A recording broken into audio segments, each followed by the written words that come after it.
दोस्तों रात के 1:17 हो रहे हैं। रिया अपने बेडरूम में अकेले बैठी है। हाथ में फोन है और स्क्रीन पर चल रहा है एक pick a tarot card reading. Reader एक कार्ड उठाती है, कैमरा में देखती है और कहती है, जिस पर्सन के बारे में आप सोच रहे हो वो आपसे इमोशनली डिस्टेंस बना रहा है, लेकिन अंदर ही अंदर आप अब भी उसके मैसेज का वेट कर रहे हो। दोस्तों रिया का ब्रेकअप सिर्फ 10 दिन पहले हुआ था। उसने उस रीडर को कभी नहीं देखा था, ना ही कभी मैसेज किया था, ना ही कभी अपनी स्टोरी बताई थी। फिर भी स्क्रीन पर बैठी एक स्ट्रेंजर को उसकी लाइफ के बारे में इतना एक्यूरेटली कैसे पता चल गया? क्या कार्ड्स ने सच में कुछ हिडन रिवील किया था, या फिर रीडर ने एक ऐसी बात बोली थी जो इसी वक्त लाखों लोगों की लाइफ पर फिट हो सकती थी? अब वही रीडिंग आप अपने ऊपर टेस्ट कीजिए। क्या आपकी भी लाइफ में कोई ऐसा पर्सन है जो पहले क्लोज था, अब इमोशनली डिस्टेंस हो गया है? क्या आप भी किसी के मैसेज या किसी आंसर या फिर किसी क्लोजर का वेट कर रहे हैं? अगर आंसर हाँ है, तो क्या मैंने आपका फ्यूचर देख लिया है, या आपके माइंड ने मेरी जनरल स्टेटमेंट को अपनी पर्सनल स्टोरी से कंप्लीट कर दिया है? तो आज की इस वीडियो में हम टैरोट को इंसल्ट नहीं करेंगे, ब्लाइंडली प्रमोट नहीं करेंगे। हम प्रैक्टिकली डिकोड करेंगे कि टैरोट रीडिंग इतनी एक्यूरेट क्यों लगती है। रीडर अननोन पर्सन के बारे में पर्सनल बातें कैसे बता देते हैं। कार्ड सेल्फ रिफ्लेक्शन में यूजफुल हो सकते हैं या फिर नहीं। और सबसे इंपॉर्टेंट दोस्तों, एक प्रेडिक्शन को ऑब्जेक्टिवली टेस्ट कैसे किया जा सकता है। क्योंकि टैरोट को एंटरटेनमेंट की तरह देखना एक बात है, लेकिन मैरिज, हेल्थ, करियर, मनी या फिर रिलेशनशिप के मेजर डिसीजंस कार्ड के कंट्रोल में दे देना एक बिल्कुल डिफरेंट बात है। तो चलिए वीडियो को शुरू करते हैं। मैं हूं सौरभ और आप देख रहे हैं अनफोल्ड इंडिया। दोस्तों सबसे पहला क्लू टैरो कार्ड की हिस्ट्री में छुपा हुआ है। अक्सर हमें लगता है कि टैरो कार्ड्स हजारों सालों से फ्यूचर प्रेडिक्ट करते आए हैं, लेकिन वेरीफाइड हिस्टोरिकल एविडेंस एक बिल्कुल डिफरेंट स्टोरी बताते हैं। दोस्तों टैरो के अर्ली डॉक्यूमेंटेड डेक्स 15 सेंचुरी के नॉर्दर्न इटली में देखने को मिलते हैं। उनका प्राइमरी पर्पस था एक कार्ड गेम खेलना, फ्यूचर प्रेडिक्शन नहीं, ओकल्ट पावर नहीं, हिडन एनर्जी रीडिंग नहीं।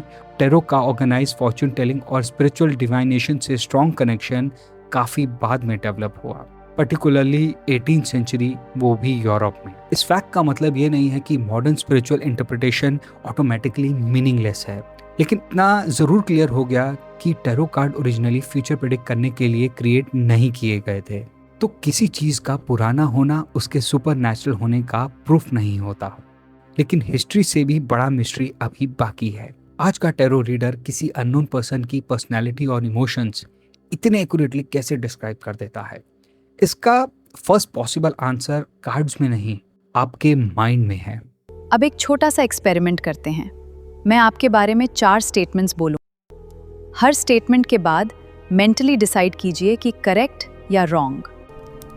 स्टेटमेंट नंबर 1, आप दूसरों जेन्युइनली केयर करते हैं, लेकिन कभी-कभी आपको लगता है कि लोग आपकी गुडनेस को ग्रांटेड ले लेते हैं। स्टेटमेंट नंबर 2, आपके अंदर पोटेंशियल काफ़ी है, लेकिन सेल्फ डाउट, सर्कमस्टांसेस या रिस्पॉन्सिबिलिटीज़ की वजह से आप हमेशा उस पोटेंशियल का फुल यूज़ नहीं कर पाते। स्टेटमेंट नंबर 3, आप बाहर से स्ट्रॉन्ग दिखना पसंद करते हैं, लेकिन क्रिटिसिज्म आपको अंदर से एक्सपेक्टेड से ज़्यादा अफेक्ट करता है।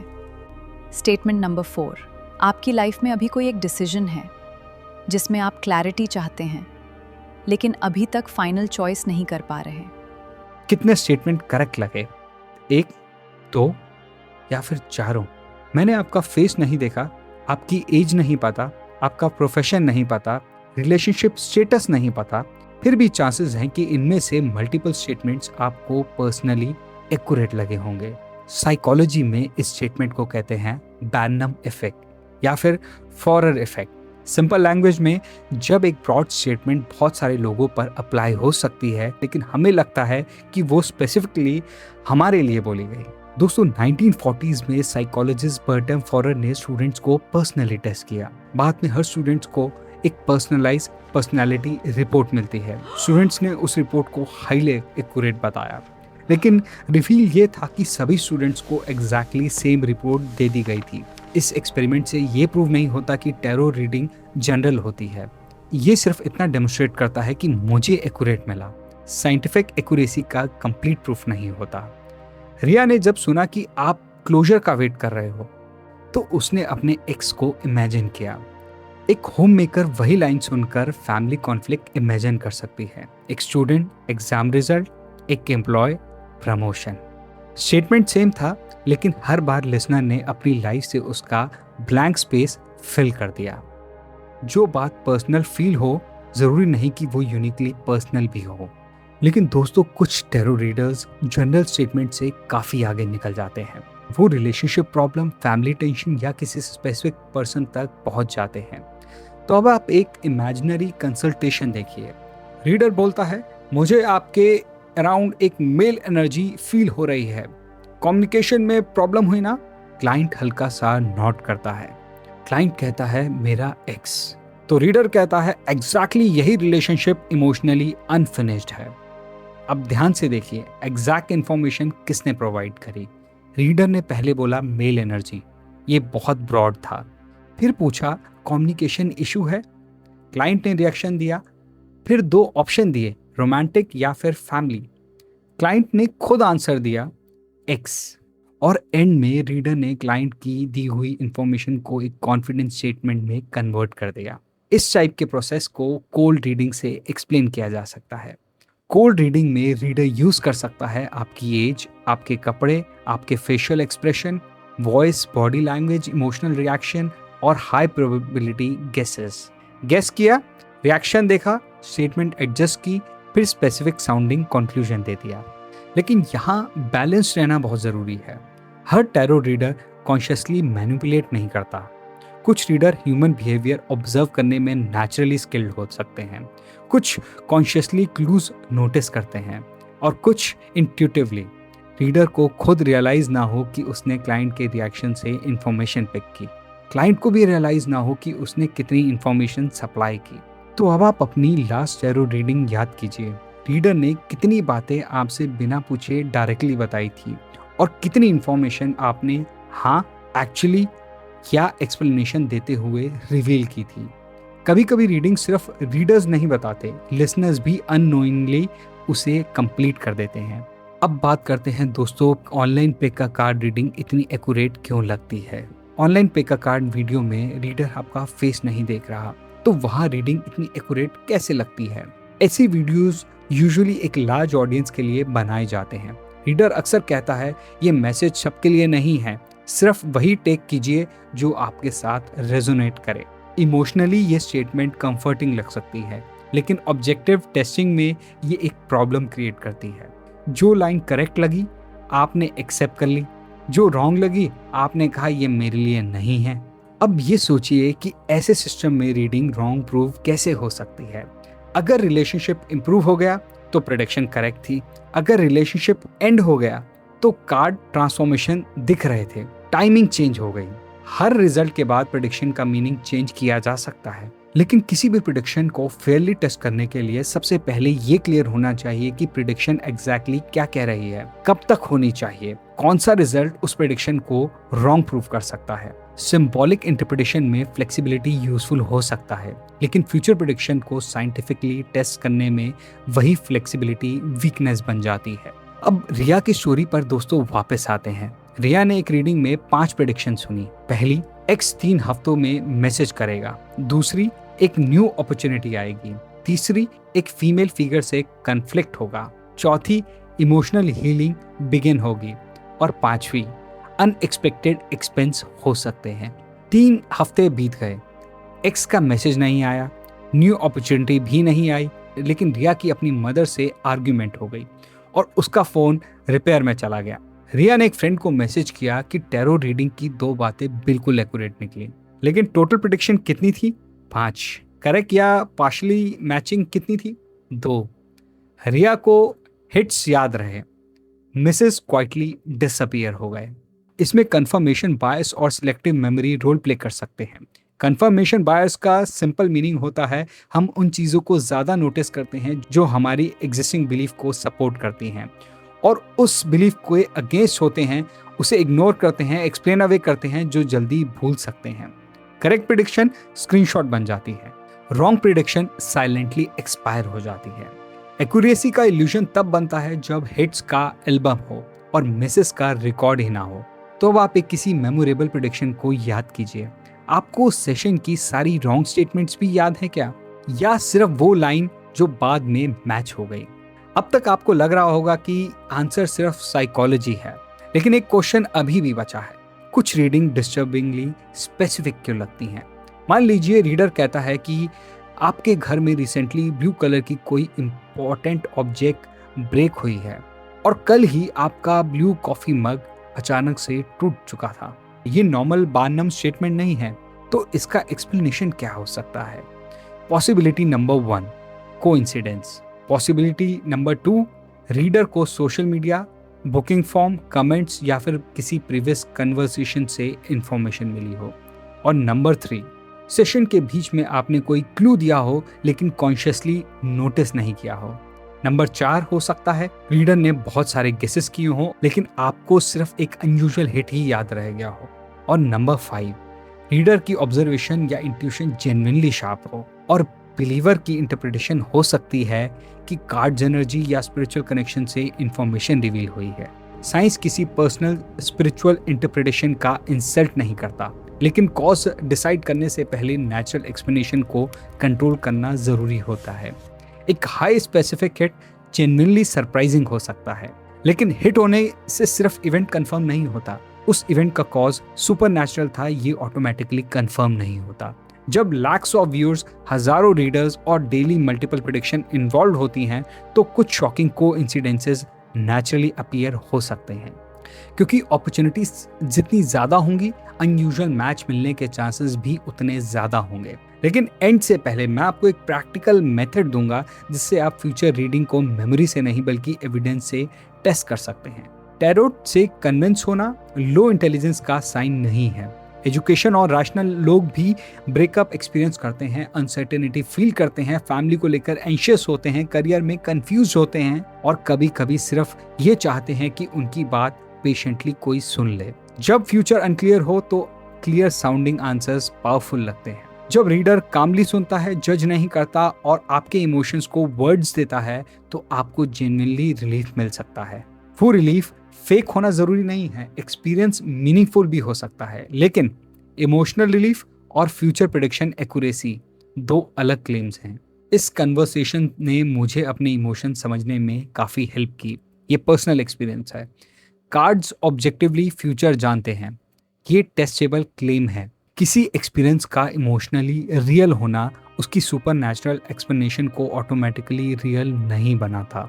और दोस्तों, ये भी पॉसिबल है कि टैरो रीडर ऑनेस्टली अपनी एबिलिटी पर बिलीव करता हो। अगर रीडर को करेक्ट रिएक्शन स्ट्रांगली याद रहे और फील्ड प्रेडिक्शन के लिए एक्सप्लेनेशन मिलते रहें, तो सेम मेंटल बायसेस रीडर और क्लाइंट दोनों पर वर्क कर सकते हैं। इशू हमेशा फ्रॉड वर्सेस फुलिश पर्सन नहीं होता। कभी कभी 2 सिंसियर लोग मिलकर म्यूचुअली कन्विंसिंग एक्सपीरियंस क्रिएट कर रहे होते हैं। हम मान लीजिए एक पर्सन द टावर का कार्ड देखता है और उस कार्ड को देखकर सडनली रियलाइज करता है मुझे जॉब लूज करने का फियर डिस्टर्ब कर रहा है। क्या कार्ड ने फ्यूचर रिवील किया? जरूरी नहीं, लेकिन कार्ड ने उस पर्सन को अपनी हिडन कंसर्न के बारे में थिंक करने के लिए प्रॉम्प्ट दिया।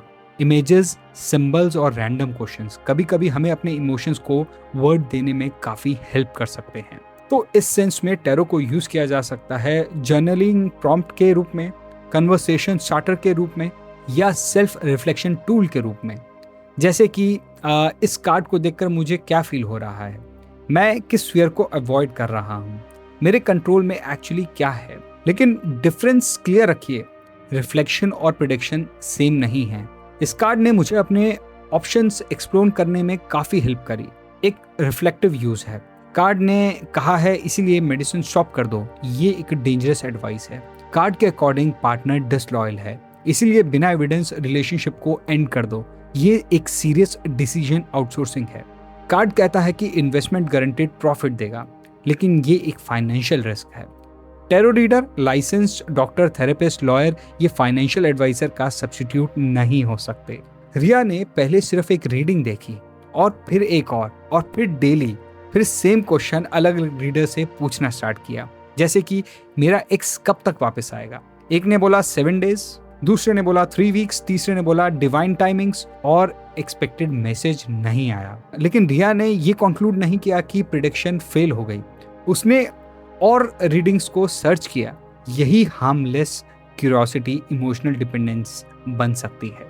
लेकिन दोस्तों, कुछ क्लियर रेड फ्लैग तो आप हमेशा याद रखिए, जैसे कि guaranteed result, death, serious illness या फिर प्रेगनेंसी या फिर एक्सीडेंट की confident prediction, negative energy remove करने के नाम पर रिपीटेड पेमेंट, मेडिकेशन या प्रोफेशनल ट्रीटमेंट को स्टॉप करने के एडवाइस, फैमिली और फ्रेंड्स से आइसोलेट करना, फेल्ड प्रिडिक्शन के बाद भी टाइमलाइन रिपीटेडली एक्सटेंड करना, सिर्फ मैं आपको सेव कर सकता हूँ ये कहना, और फियर क्रिएट करके अर्जेंट पेमेंट या बुकिंग का प्रेशर, ये सब आपके लिए रेड फ्लैग है। दोस्तों, हर पेड टैरो ट्रेडिंग स्कैम नहीं होती, लेकिन फियर, डिपेंडेंसी और रिपीटेड पेमेंट, ये कॉम्बिनेशन सीरियसली वार्निंग साइन है।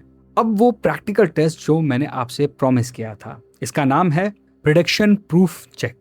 नेक्स्ट टैरो ट्रेडिंग से पहले आपने फोन के नोट्स ऐप ओपन करनी है और कुछ स्टेप्स हैं, उनको फॉलो करना है। Step number 1, exact word record कीजिए। रीडर्स के एग्जैक्ट वर्ड लिखिए, अपनी मेमोरी के अकॉर्डिंग, समरी नहीं। लाइफ में चेंज आएगा, ये एक वेग स्टेटमेंट है। 31 अगस्त से पहले रिटर्न जॉब ऑफर मिलेगा, ये एक स्पेसिफिक प्रेडिक्शन है।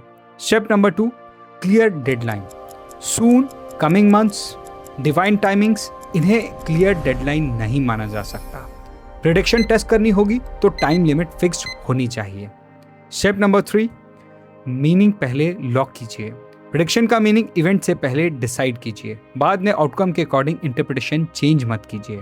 स्टेप नंबर 4, हर प्रेडिक्शन काउंट कीजिए, सिर्फ करेक्ट लाइंस नहीं, हिट्स नहीं, मिसेस नहीं, पार्शियली करेक्ट स्टेटमेंट, सब कुछ आप रिकॉर्ड कीजिए। Step number 5, information leakage check कीजिए। रीडर के पास क्या अवेलेबल था, आपका full name, Instagram profile, booking form, public comment, previous session, ये सब कुछ आप कंसिडर कीजिए। Step number 6, leading question count कीजिए। रीडर्स ने इंफॉर्मेशन दी या क्वेश्चन के थ्रू आपसे इंफॉर्मेशन निकाली गई। स्टेप नंबर 7, कॉमननेस चेक कीजिए। Family tension, financial pressure, career confusion, relationship communication problem, ये सिचुएशन कितने लोगों की लाइफ में कॉमन है। स्टेप नंबर 8, रिपीटेबिलिटी, क्या same method multiple fair test में रैंडम चांसेस से कंसिस्टेंटली बेटर परफॉर्म करता है? तो साइंटिफिक टेस्टिंग का बेसिक लॉजिक सिंपल है।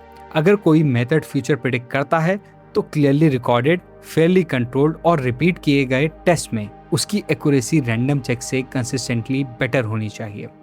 सिर्फ बेस्ट प्रेडिक्शन हाईलाइट करके पूरा मेथड वैलिडेट नहीं होता। करंट साइंटिफिक एविडेंस टैरोट को रिलायबल फ्यूचर प्रेडिक्शन सिस्टम के रूप में एस्टैब्लिश नहीं करता है। इसका मतलब ये भी नहीं है कि साइंस ने प्रूव कर दिया है कि हर स्पिरिचुअल पॉसिबिलिटी इम्पॉसिबल है। इसका सिंपल मीनिंग ये है कि रिलायबल प्रेडिक्शन का क्लेम एक्सेप्ट करने के लिए आपको रिलायबल एविडेंस सफिशिएंट नहीं है। अब रिया की स्टोरी कंप्लीट करते हैं। उसने अपनी रीडिंग्स का फुल रिटर्न रिकॉर्ड देखा और रियलाइज हुआ कि कुछ स्टेटमेंट ब्रॉड थी, कुछ स्टेटमेंट का मीनिंग उसने खुद कंप्लीट किया, कुछ प्रेडिक्शंस क्लियरली रॉन्ग थी, एक दो कोइंसिडेंस जेन्युइनली सरप्राइजिंग थे और कुछ रीडिंग ने उसके इमोशंस को अंडरस्टैंड करने में हेल्प किया था। तो फाइनल आंसर क्या है दोस्तों कि क्या टैरो रिलायबिलिटी फ्यूचर प्रेडिक्ट करता है? करंट साइंटिफिक एविडेंस के अकॉर्डिंग ये एस्टैब्लिश नहीं हुआ है। क्या साइकोलॉजी एक्यूरेट फीलिंग रीडिंग्स को एक्सप्लेन कर सकती है?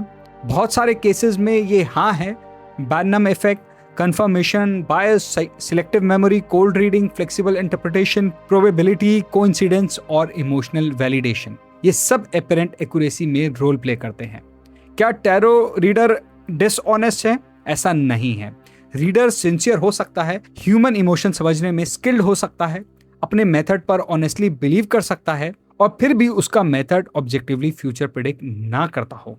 क्या टैरो यूजफुल हो सकता है? Self reflection, journaling, conversation prompt के रूप में कुछ लोगों को पर्सनल वैल्यू मिल सकती है, लेकिन पर्सनल मीनिंग और साइंटिफिक प्रूफ सेम चीज नहीं होती। तो दोस्तों, उम्मीद करता हूँ कि आज का इन्फॉर्मेशन, आज की स्टोरी आपको यूजफुल लगी होगी और अगर आपको ऐसी ही और इंटरेस्टिंग वीडियोस आगे फ्यूचर में देखना चाहते हैं तो चैनल को सब्सक्राइब कीजिए और मिलते हैं दोस्तों आपसे नेक्स्ट वीडियो में।